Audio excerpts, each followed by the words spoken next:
नमस्कार दोस्तों, हमारे ज़िंदगी के रंग चैनल में आपका स्वागत है। आज हम आपके लिए एक ऐसी कहानी लेकर आए हैं, अपना हाथ जगन्नाथ। अगर अपने हाथ में कुछ है तो बुढ़ापा आराम से कट सकता है, अन्यथा बेटे बहुओं के ऊपर निर्भर रहकर ज़िंदगी नरक से भी बदतर हो जाती है।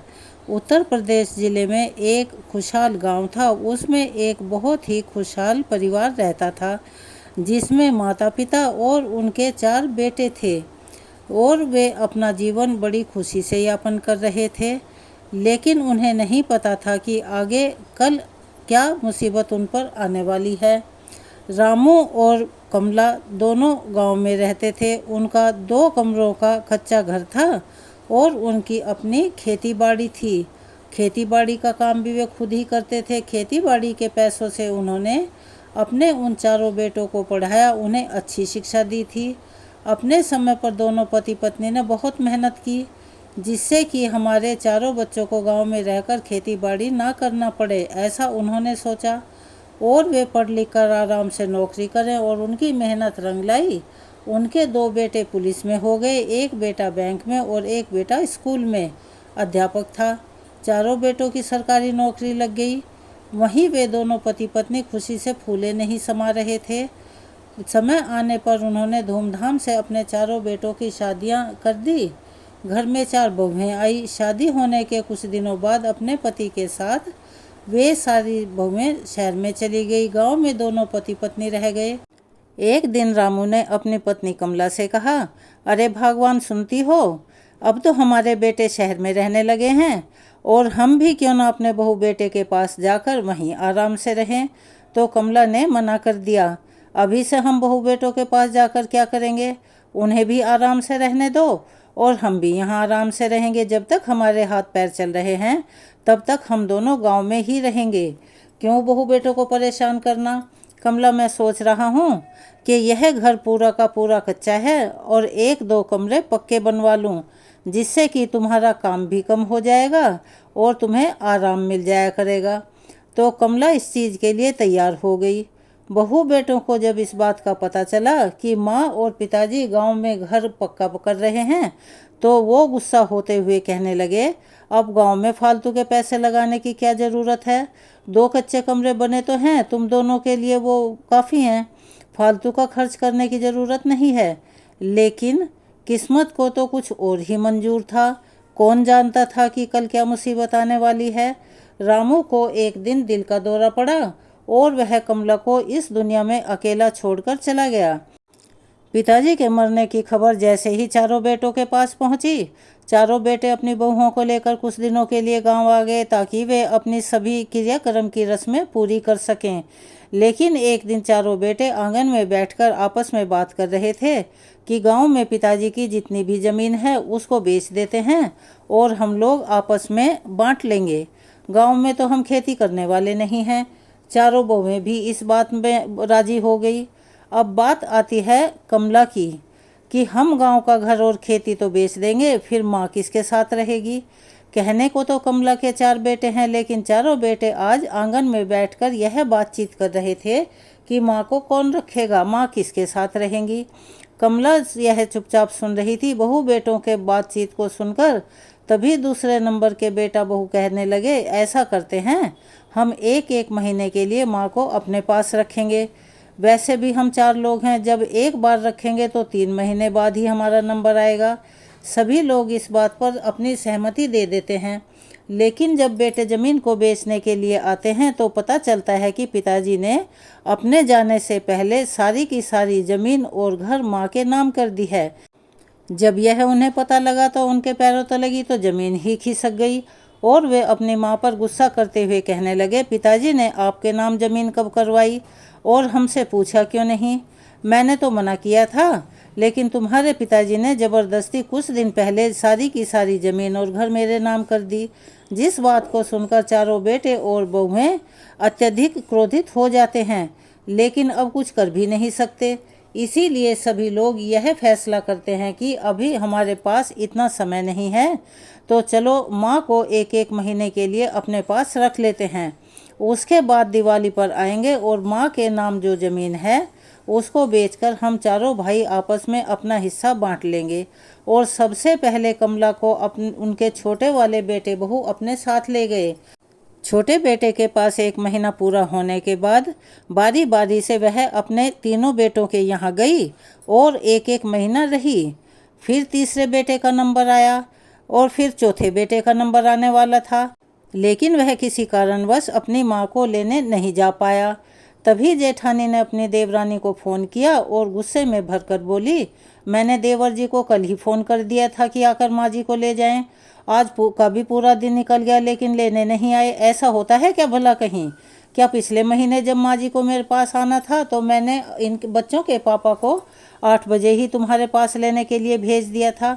देवरानी ने कहा, अरे दीदी गुस्सा क्यों करती हो? वह तो माँ जी को लेने के लिए आ ही रहे थे, लेकिन अचानक से बच्चों के स्कूल में कुछ काम आ गया।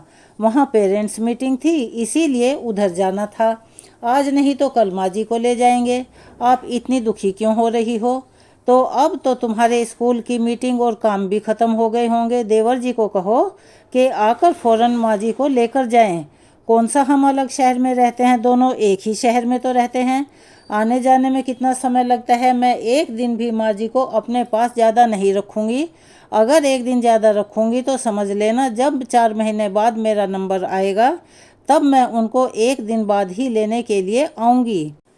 तब देवरानी ने कहा कि दीदी मैं इनसे बात करके बताती हूँ। जेठानी एकदम भड़क कर बोली कि इसमें बात करने की क्या बात है?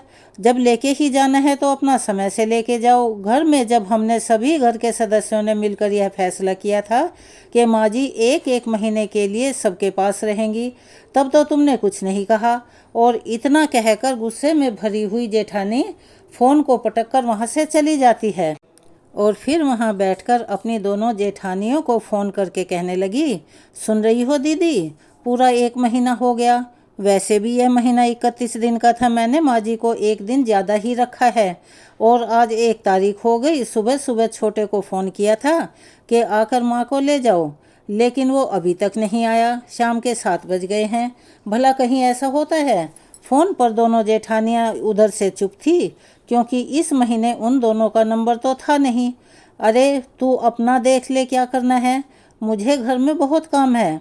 दूसरे नंबर की जेठानी भी कहने लगी, हाँ हाँ मेरे घर में भी आज मेहमान आने वाले हैं तो उनके लिए मुझे खाना वगैरह बनाना है।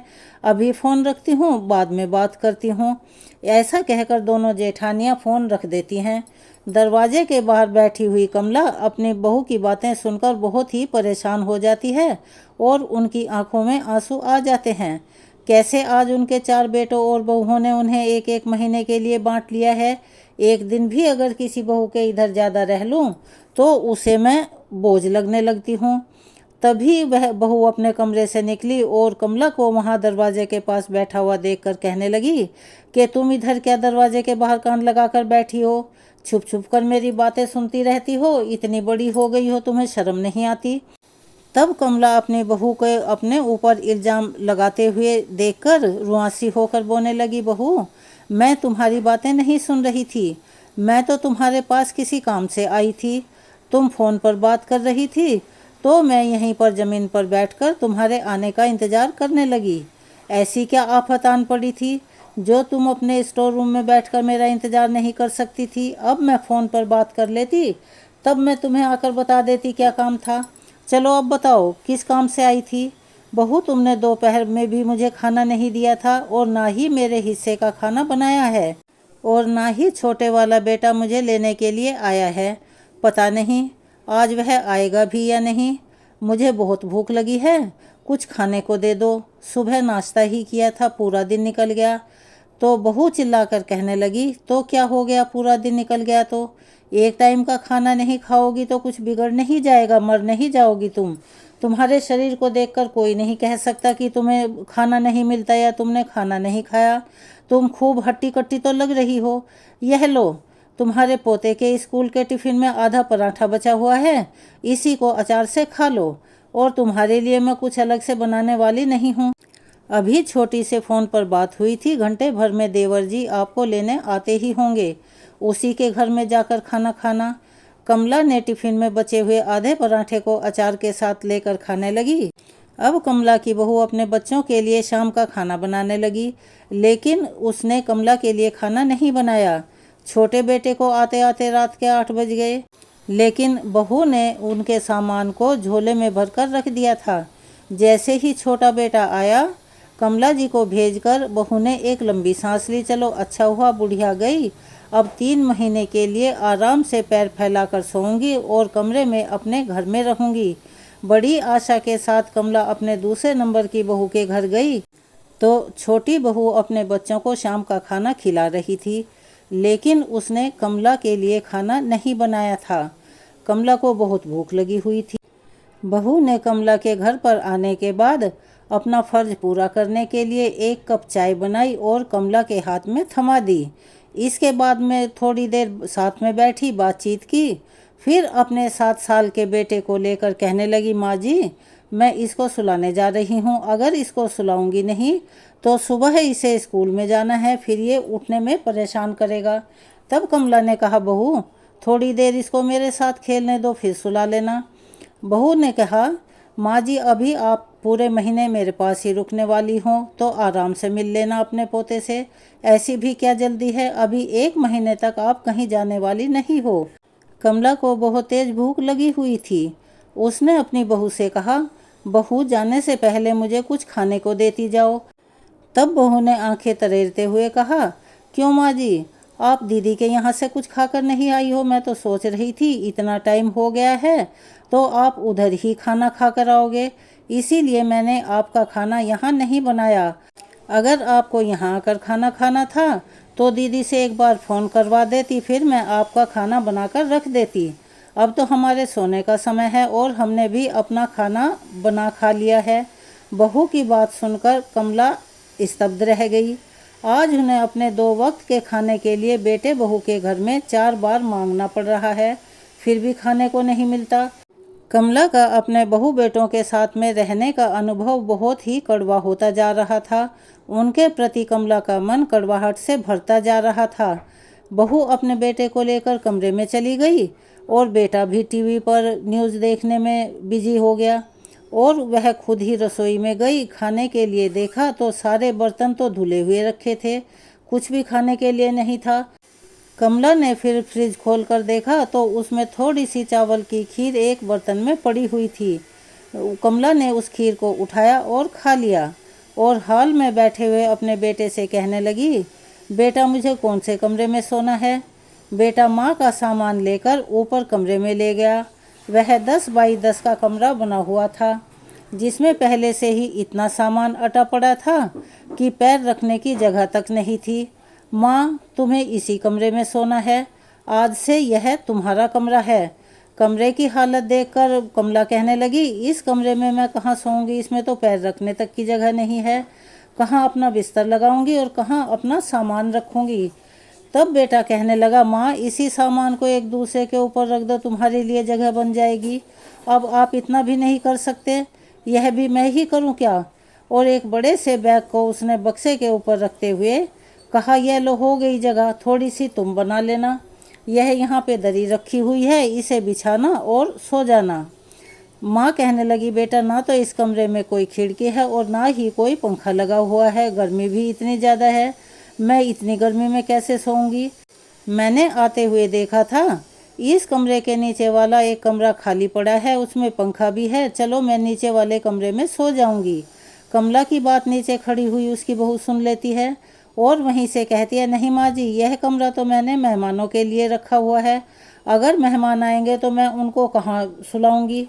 अगर यह कमरा हम आपको दे देंगे तो फिर मेहमानों के लिए परेशानी हो जाएगी।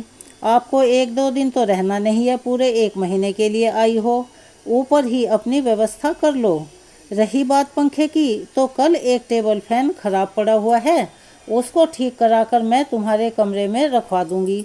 बेटे बहू तो आराम से अपने एसी वाले कमरे में सोने के लिए चले गए, लेकिन कमला को पूरी रात नींद नहीं आई। वह अपनी दरी उठाकर छत पर बिछा लेती है। छत पर थोड़ी गर्मी से राहत तो मिली, लेकिन मच्छरों ने काट काट कर बुरा हाल कर दिया। सुबह 5 बजे वह नीचे आ गई। थोड़ी देर तक तो वह चुपचाप बैठी रही उसके बाद बेटे को आवाज़ लगाने लगी। बेटा बहू दोनों उठकर आंखें तरेरते हुए कमरे से बाहर निकले और चिल्लाते हुए कहने लगे, माँ यह क्या तरीका है, सुबह सुबह नींद खराब कर दी तुमने। पहले तो सीढ़ियों के दरवाजे खोलकर इतनी तेज तेज आवाज़ कर दी, तभी हमारी आंख खुल गई थी। जैसे तैसे दोबारा से सोने की कोशिश की, अभी आंख लगी थी तो तुमने आवाज़ देकर जगा दिया। आज तो जगा दिया, कल से 6 बजे से पहले नीचे मत आना, क्योंकि हम लोग तो 6 बजे ही उठते हैं। बेटा गांव में तो हमेशा मैं 5 बजे ही जाग जाती थी, तो वही आदत अभी भी बनी हुई है। गांव में जागती होगी, यह मेरा घर है, इधर तो तुम्हारे हिसाब से कुछ नहीं चलेगा और तुम्हें मेरे हिसाब से रहना पड़ेगा। फिर एक दिन के लिए तो तुम आई नहीं हो, पूरे महीने भर रहोगी, तो अपने आप को बदल लो। बार बार बेटे बहू का महीना महीना कहने की बात सुनकर कमला को बड़ा दुख हुआ।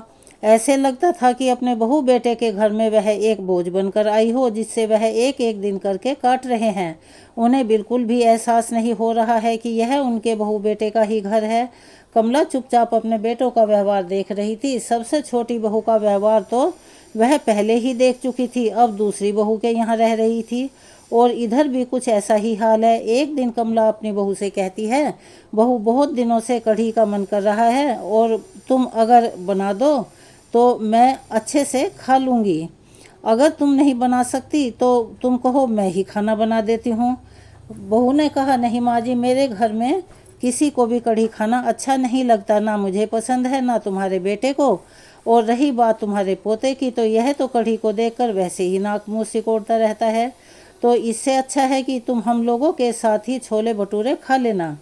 कमला ने कहा, बेटा मुझे छोले खाने से गैस बनती है, पहले जैसा हाजमा तो अब है नहीं। कोई बात नहीं, कढ़ी अगर नहीं बनानी तो कोई बात नहीं है, तोरई या लौकी की सब्जी बना दो, उसी से मैं रोटी खा लूँगी। लेकिन बहू ने उसकी बात नहीं सुनी और वह अपने हिसाब से घर में खाना बनाने लगी। जब खाना खाने की बारी आई तो सास ने देखा कि बहू ने उनके लिए कुछ भी नहीं बनाया है, अगर छोले खाएंगे तो दिक्कत होगी। कमला अपनी थाली के छोले निकालकर एक कटोरी में दूध लेकर आ गई। तब बहू ने कमला पर बरसते और चिल्लाते हुए कहा, तुमने किससे पूछकर यह दूध लिया है? तुम्हें पता भी है शहर में कितना महंगा दूध आता है, और दूध मैं सिर्फ अपने बेटे के लिए मंगवाती हूँ। दूध की कटोरी छीनकर बहू रसोई में वापस रखाई। ना चाहते हुए भी कमला को छोले और भटूरे खाने पड़े। खा तो लिए, लेकिन जिस चीज़ का डर था वही परेशानी उसे हो गई। पेट खराब हो गया। दूसरे दिन वह अपने बेटे से कहने लगी, बेटा मेरी तबीयत ठीक नहीं है, मेरे लिए दवाई ले आना। तब बहू ने चिड़चिड़ा कर कहा, अगर तुम पहले से बीमार थी तो अपने छोटे बहू बेटे के इधर इलाज करा कर क्यों नहीं आई? अब इधर तो तुम्हें हम अपने पास रखें और उधर तुम्हारा इलाज भी करवाएं। बहू की बात सुनकर कमला की आंखों में आंसू आ गए। अपने ही बहू बेटे के घर में एक गोली के लिए तरस गई है। बड़ी मुश्किल से कमला को 1 महीना हुआ। अब तीसरे नंबर के बहू बेटे के घर में जाना था। वहाँ अगला महीना शुरू होने के 2 दिन पहले ही दूसरे नंबर के बेटे का फ़ोन आया कि इस महीने मेरे पास माँ को मत भेजना, क्योंकि हम लोग गर्मियों की छुट्टियों में घूमने जा रहे हैं। मेरी सबसे बड़े वाले भैया से बात हो गई है, भैया भाभी घर पर ही हैं, इसीलिए माँ को अभी इस महीने उनके घर छोड़ आना। जब तक हम घूम के वापस आ जाएंगे, अगले महीने हम अपने पास बुला लेंगे। जब सबसे छोटे वाले बेटे को इस बात का पता चला तो वह कहने लगा, अच्छा यह भी कोई बात है, इस महीने माँ तुम्हारे पास आने वाली थी तो मैं अपने पास कैसे बुला लूँ? और वैसे भी मेरे बच्चों की छुट्टियाँ शुरू होने वाली है। मेरे बच्चे अपने मामा के यहाँ जाने वाले हैं, मैं अभी माँ को अपने पास नहीं बुलाऊँगा। जिसकी बारी है वही माँ को अपने पास बुलाए, मैं 1 महीने पहले उन्हें क्यों बुलाऊँ? ऐसा कहकर बेटे ने फ़ोन पटक दिया। इधर चारों बहुओं में घमासान होने लगा। सब एक दूसरे को फ़ोन कर कर के कहने लगी। जिस बहू के घर में कमला थी वह घबरा कर अपनी दोनों जेठानियों को फ़ोन करती है और कहती है, मुझे नहीं पता, आप दोनों जल्दी से डिसाइड करो कि अब माँ जी किसके पास आएंगी, क्योंकि कल को 1 तारीख है। भाई साहब को बोल देना आकर माँ जी को ले जाएं। बहू बेटे का व्यवहार कमला जी से छुपा हुआ नहीं था, लेकिन बेटे के ऐसे व्यवहार की वजह से वह बड़ी ही दुखी हुई और बहुत परेशान होकर अपने कमरे में आकर बैठ गई और फूट फूट कर रोने लगी। अपने पति को याद करने लगी, कहने लगी, आपको गए हुए अभी 3 महीने ही हुए हैं और मेरा क्या हाल हो गया है। बच्चों ने अपनी माँ को एक फुटबॉल बना दिया है, जिसका मन हो वही लात मारता है, जिसमें ना तो भावनाएं हैं और ना ही दिल। कमला अपनी पुरानी बातों को याद करने लगती है। 4 महीने पहले तक वह अपने गांव के में कितने आनंद से रह रही थी। वहां कोई कमी नहीं थी। बेशक उनका गांव का मकान कच्चा था, 2 कमरे ही थे और ये शहर वाली सभी सुख सुविधाएं भी नहीं थी, लेकिन वह वहां बहुत सुकून से रहती थी और बहुत खुश रहती थी। उसके बीते हुए जीवन का एक एक पल कमला की आंखों के सामने चलचित्र की भांति घूमने लगा। उसका यहाँ एक एक दिन बड़ी मुश्किल से कट रहा था। अपनी आंखों के बहते हुए सैलाब को पहुंचकर विमला जी ने सोचा और यह दृढ़ निश्चय करके खड़ी हुई कि अभी तो जिंदगी बहुत बड़ी है और बेटे बहू के घर में अगर इस तरह से रही तो वह नरक से कम नहीं है। हर तरह की पाबंदी, ना तो बहू समय से खाना देती हैं और ना कोई घर में मुझसे बात करता है। मेरा कोई दर्द भी पूछने नहीं आता कि तुम्हें क्या तकलीफ है। अकेले कमरे में बैठी रोती रहती हूँ, लेकिन बेटे बहू को कोई फर्क नहीं पड़ता। तभी नीचे से बहू की एक कर्कश आवाज़ आती है, अरे माँ जी, ऊपर ही बैठी रहोगी क्या? अपना सामान लेकर नीचे आ जाओ। कमला अपना सामान लेकर नीचे आई, लेकिन उसने देखा कि वहाँ पर तो कोई लेने के लिए आया ही नहीं है। बहू, बड़ा बेटा तो अभी तक लेने आया नहीं, फिर मैं किसके साथ जाऊंगी? तब बहू ने कहा कि मैं आपको इधर से भेजने की व्यवस्था कर दूंगी। पूरा 1 महीना हो गया है, अब तो आपको उनके घर यहाँ से जाना ही पड़ेगा। कमरे में आपका बेटा तैयार हो रहा है, वह बड़े बेटे के घर में आपको छोड़कर आ जाएगा। बहू की बात सुनकर कमला ने कुछ नहीं कहा, लेकिन उनकी बेबसी उनकी आंखों के जरिए आंसू बनकर बह रही थी और वह सोचने लगी, 4 बेटे बहुओं के होते हुए भी आज उनकी क्या हालत हो गई है। जब बेटे पैदा हुए थे तो सभी लोग यही कहते थे कि बुढ़ापे पर तुम राज करोगी। क्या यही राज करना होता है? खैर, कमला छोटे बेटे के साथ बड़े बेटे के घर पहुंच गई। बड़ी बहू मायके जाने की तैयारी कर रही थी। बच्चे भी तैयार होकर घूम रहे थे। पता तो उन्हें पहले से ही चल गया था कि देवर जी माँ जी को लेकर इधर आ रहे हैं। उन्होंने भी बाहर वाला कमरा उनके लिए साफ करवा दिया और बड़ी बहू ने कहा, माँ जी, तुम्हारे लिए बाहर वाला कमरा साफ करवा दिया है, तुम्हें उसी में रहना है। कमला ने अंदर से पूरा घर देखा, क्योंकि बड़ी बहू का घर बहुत बड़ा था, लेकिन ज़्यादातर कमरों में ताले लगे हुए थे। वह कहने लगी, बेटा, तुमने यह घर में ताले क्यों लगाए हैं? तब उसने कहा, माँ जी, मैं मायके जा रही हूँ तो घर में ताले लगा कर ही जाऊँगी। बहू, अब तो मैं इस घर में आ गई हूँ, पूरे घर को देखती रहूँगी और पूरे घर की साफ सफाई भी करती रहूँगी। बहू कहने लगी, माँ जी, तुम्हारे लिए ही तो ताला लगा कर जा रही हूँ, क्या पता तुम मेरे पीठ पीछे यहाँ पूरे घर में घूमती फिरोगी, कहाँ रहोगी, कहाँ सोओगी। ऐसा सुनकर कमला अपमान का घूंट पीकर रह गई। थोड़ी देर बाद कमला ने रसोई में जाकर देखा। रसोई में उसे कुछ भी खाने का सामान दिखाई नहीं दिया। तब उसने बहू से कहा, बहू, रसोई में तो ज़्यादातर सामान ख़त्म हो गया है, मैं क्या बनाकर खाऊंगी? तुम और बच्चे तो जा ही रहे हो, लेकिन मेरा बेटा और मैं तो यहीं रहेंगे। 2 लोगों का खाना बनेगा माँ जी। इनको तो मैंने बोल दिया है, ऑफिस की कैंटीन में ही नाश्ता करेंगे और खाना खाएंगे। घर पर खाने की और बनाने की कोई ज़रूरत नहीं है। रही बात आपकी, तो आपके लिए थोड़े से चावल, आटा और दाल पड़ी हुई है। दाल रोटी और दाल चावल बनाकर खाती रहना।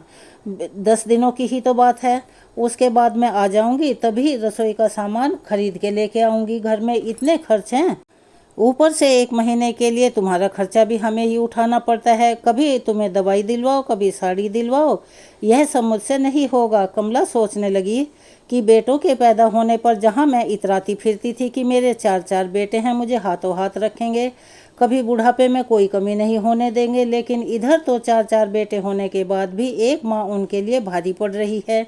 एक माँ को 2 वक्त का खाना खिलाने में बेटों की जान निकली जा रही है, जबकि मैंने 4 बेटों को पाल लिया। नौकरी पेशा होते हुए भी बेटे एक बूढ़ी माँ को नहीं रख पा रहे हैं। उसके लिए एक दवाई या साड़ी लाने में भी उनकी जान निकलती है। अब बहुत हुआ, मैं यह सब कुछ सहन नहीं करूँगी। एक एक महीने 3 बेटे बहुओं के यहाँ मैंने रहकर देख लिया। अब मुझे चौथे के पास जाने की ज़रूरत नहीं है। सबका व्यवहार मुझे समझ में आ गया है। अब मैं बहू बेटों का अपमान सहकर नहीं रहूँगी। कमला ने ऐसा निर्णय लिया और सबसे बड़े वाले बेटे बहू के पास 1 महीना बड़ी मुश्किल से काटा और महीने के अंत में फिर से बहुएं आपस में फ़ोन करने लगी और ऐसे लगता था कि अब उसकी सास नहीं आफत आ रही हो। लेकिन कमला अपने दूसरे नंबर के बहू बेटे के पास जाना नहीं चाहती थी। माँ, आज तुम तैयार रहना, 1 महीना पूरा हो गया है, अब आपको दूसरे बेटे के घर जाना है। नहीं बेटा, मैं उसके घर नहीं जाऊंगी। तो बहू ने चिढ़कर बोला कि क्यों नहीं जाओगी।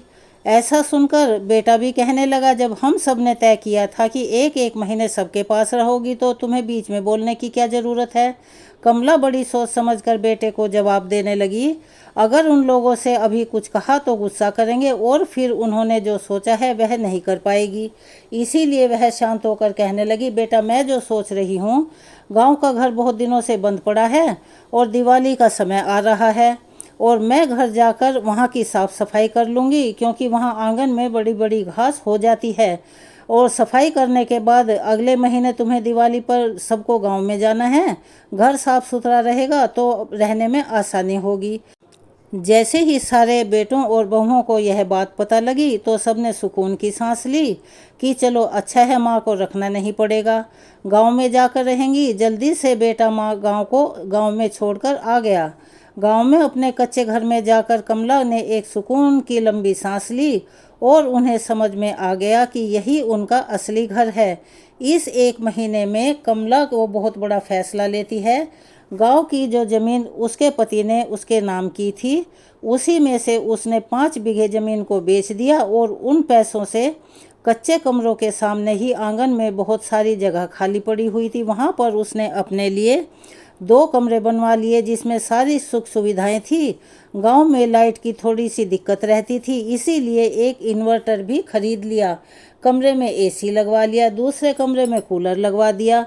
कमला ने गांव में अपना ऐसा घर बनवाया कि उनके अकेले के लिए वह पर्याप्त था और बहू बेटों के घर से ज़्यादा अच्छा था। इन सारे कामों में पूरा 1 महीना कब निकल गया कमला को पता ही नहीं चला।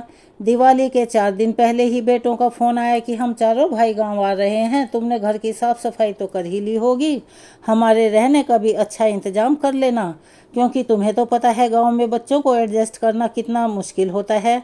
अब तुम्हारी ज़मीन बेचने का काम करना है तो अगले हफ्ते भर का समय लगेगा। दिवाली पर वैसे भी हम सब की छुट्टियां हैं तो पूरे हफ्ते की छुट्टियां लेकर गांव आ रहे हैं। कमला कुछ नहीं कहती। अगले दिन बहू बेटे गांव आ गए। गांव में जब उन्होंने एक पक्का घर बना हुआ देखा तो वह सारे गुस्सा करने लगे। आंखें तरेरते हुए कमला पर चिल्लाने लगे और कहने लगे, ये कमरा किसने बनवाया है और इतना सारा पैसा कहाँ से आया? अगर तुम्हारे पास इतना पैसा था तो हमें नहीं दे सकती थी? क्या गांव में फालतू का खर्चा करने की ज़रूरत थी? कमला ने कड़क आवाज़ में कहा, मैंने 5 बीघे ज़मीन बेच दी और उसी पैसों से अपने लिए यह घर बनवाया है। इसमें सारी सुख सुविधाएं लगवाई हैं। देख लो, मेरे घर में एसी से लेकर कूलर तक की सारी चीज़ें हैं। अगर बिजली नहीं आएगी इन्वर्टर भी है, कोई कमी नहीं है। तो तब बेटा कहने लगा, क्या माँ तुमने ज़मीन बेच दी? तुम्हारी हिम्मत कैसे हुई ज़मीन बेचने की? क्यों बेटा, ज़मीन मेरे नाम थी, मुझे पक्के कमरे की ज़रूरत थी, मुझे अब उन कच्चे कमरों में नहीं रहा जाता, क्योंकि मैं इतना काम नहीं कर सकती और बरसात के समय उनमें पानी टपकता है। इसीलिए मैंने अपनी ज़मीन बेचकर अपने लिए छोटा सा घर बनवा लिया। तो तुम्हें इससे की तकलीफ़ क्यों हो रही है?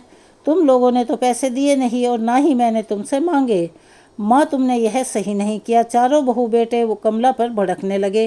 कमला ने साफ साफ शब्दों में कह दिया, यह मेरी ज़मीन थी, मैंने अपनी सहूलियत के हिसाब से उसको बेचा और इस्तेमाल कर लिया।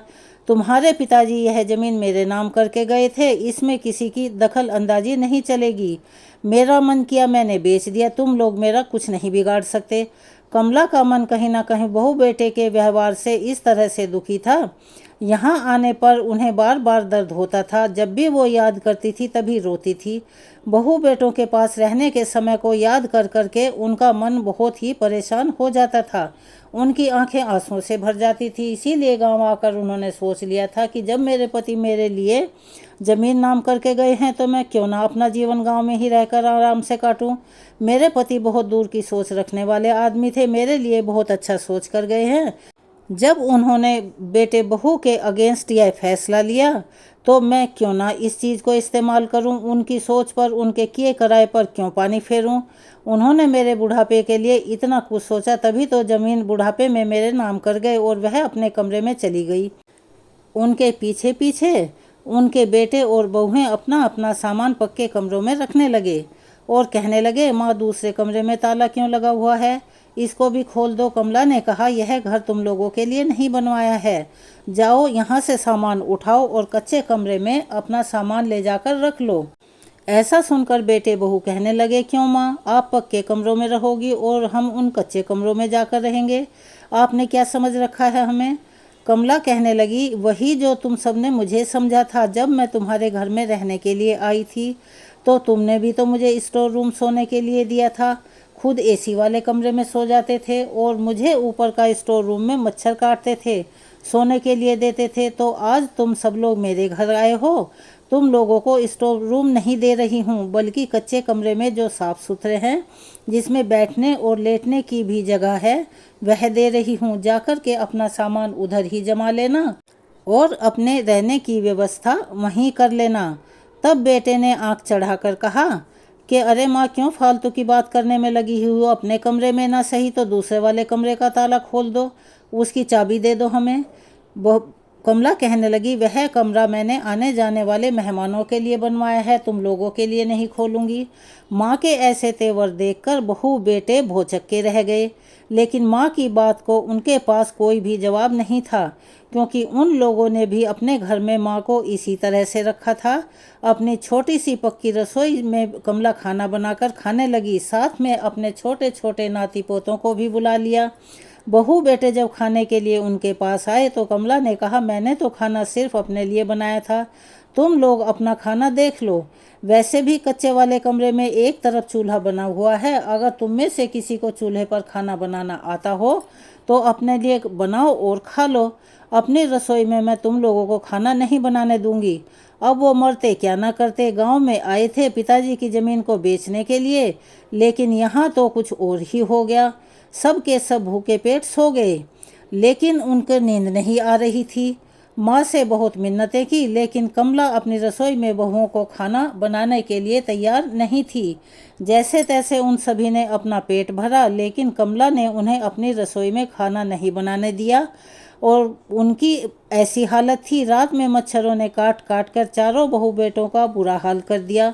बहू बेटों को इस तरह से परेशान देखकर एक पल को कमला को लगा कि वह अपने बहू बेटों के साथ बहुत ज्यादती कर रही है, लेकिन वो अपने बगल वाले कमरे में ही बुलाकर सुला लेती हूँ।